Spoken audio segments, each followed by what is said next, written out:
This is a first for us. Talking about the house of Labo. Not super popular in terms of what I hear going on in FragCom, but I certainly hear this house come up, here and there. And it's a fragrance that has a star accord that I think everybody should be interested in. But we'll see if this one's a banger, guys. Strap up.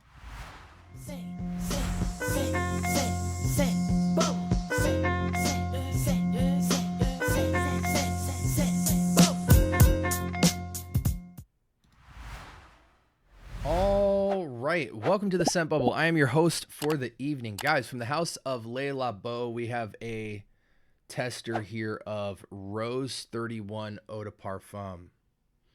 And this is a unisex fragrance. House is based out in New York. And, it says Rose 31, so I'd assume Rose is in it, but we'll see where the nuances are. Let's do an initial test. Hope you guys are doing well out there. Matter of fact, let me turn on my stream deck. I always forget. Guys, I'm still learning how to engage my stream deck. There we go.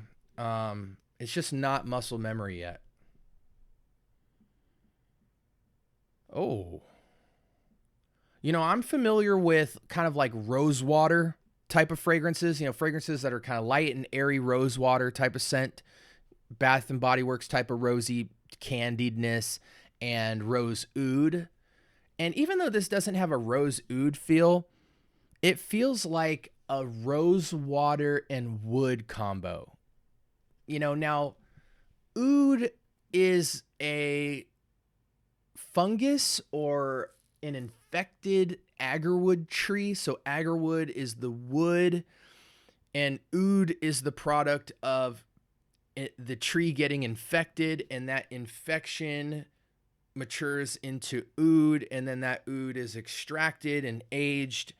So I don't get a oud funk, but it definitely is almost there because I get a very heavy dose of wood that almost appears to go in the direction right before rose and oud hits. You kind of have just rose and wood.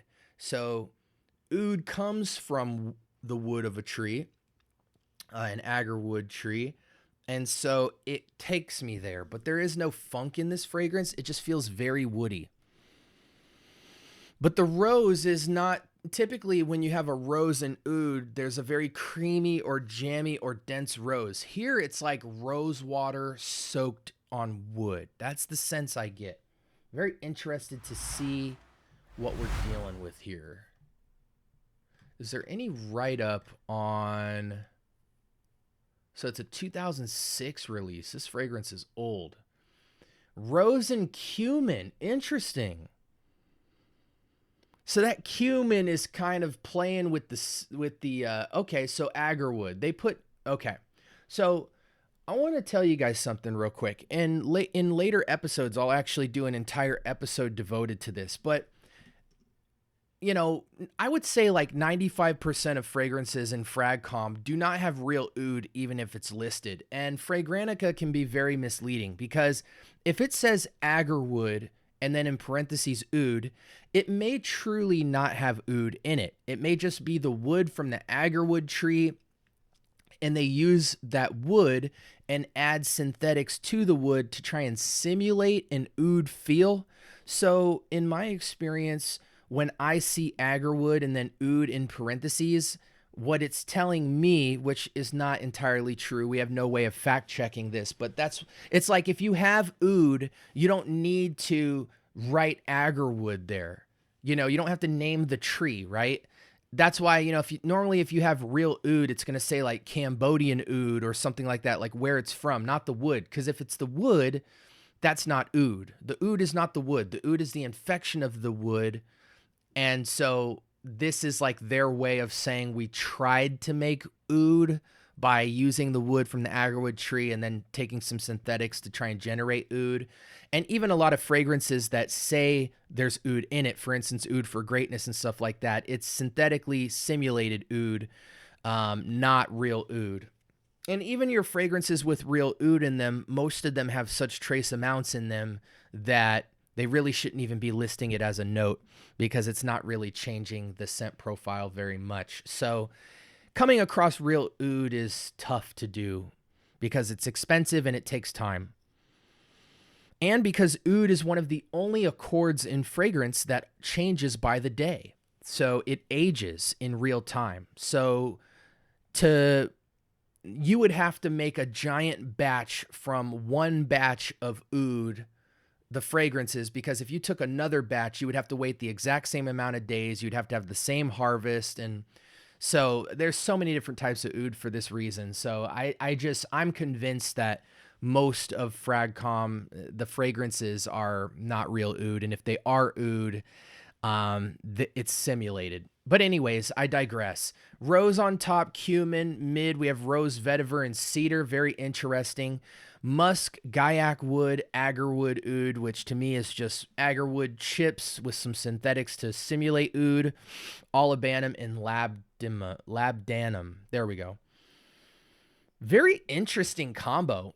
They're going for a rose oud fragrance, but this is very musky, very rosewater soaked in wood. But I can tell the complexity now is coming from them trying to simulate oud, but then the strength of cumin, vetiver complicating the fragrance, and then you have these synthetics ramping up the projection of this rose oud type of scent. What is the vibe from a fragrance like this? Again, not jammy, not powdery, not thick. It is a rose water type of smell.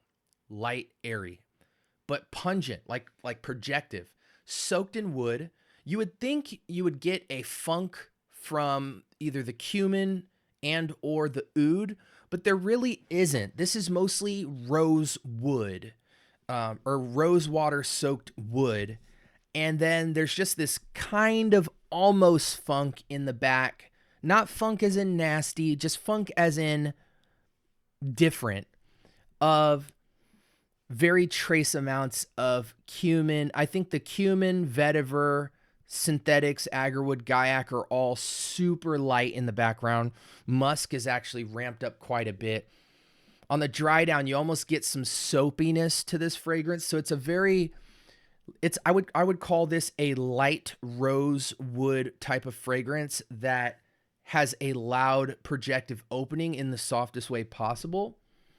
It feels very much like something in the middle of Atomic Rose and Taif Rose, or Taif Oud from Roja. You know, because Roja is a very middle of the road, clean, easy to wear rose oud, but it is kind of dense. It's got a wetness to it. And then Initio's Atomic Rose is, Selly calls it a graffiti, artful kind of rose. I think it's more of like a dense rose water, but I love the way he described that because it is a colorful, animated type of rose in the lightest way possible. This is more rose water, but it's more reminiscent of the Atomic Rose rose. But I would say this is a good fragrance. It's interesting. I'm very curious as to the performance. It says moderate performance. Okay, so small projection.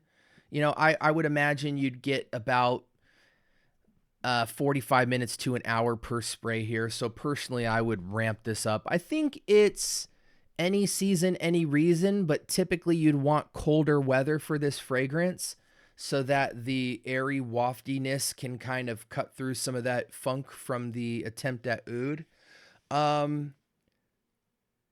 I would wear this in fall, winter. Let's just call it cold weather or indoors. High heat, this is not my jam for high heat.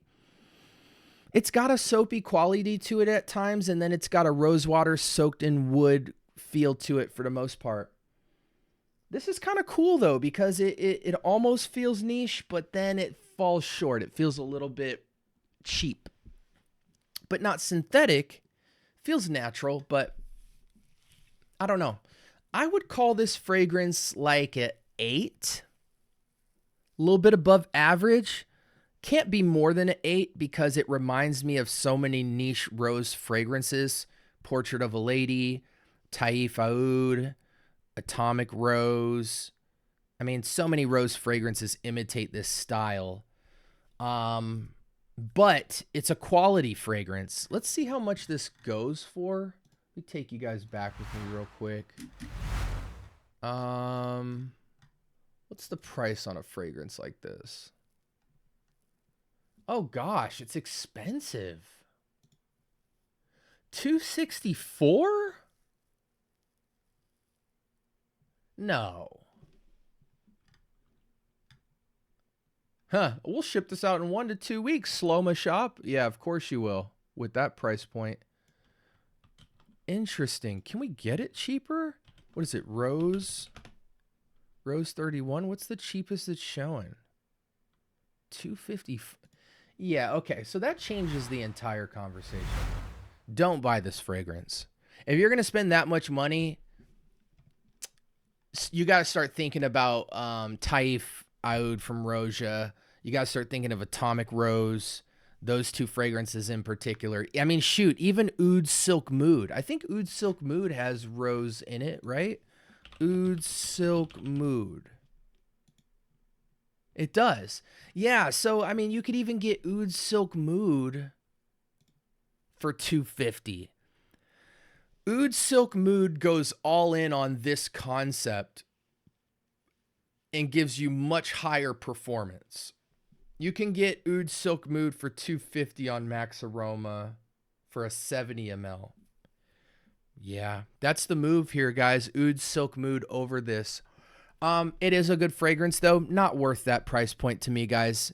You might as well go into the more solidified names. But as far as accuracy of fragrance, I think Taif Oud from Roja and Oud Silk Mood is gonna take you the closest, with Taif Oud being the more wearable rose oud.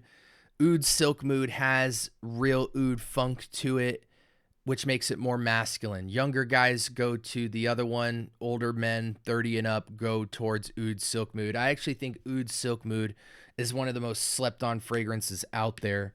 And yeah, that's my feedback on it. Again, I think this is a year-round, but mostly indoor, slightly cold weather to freezing weather type of fragrance.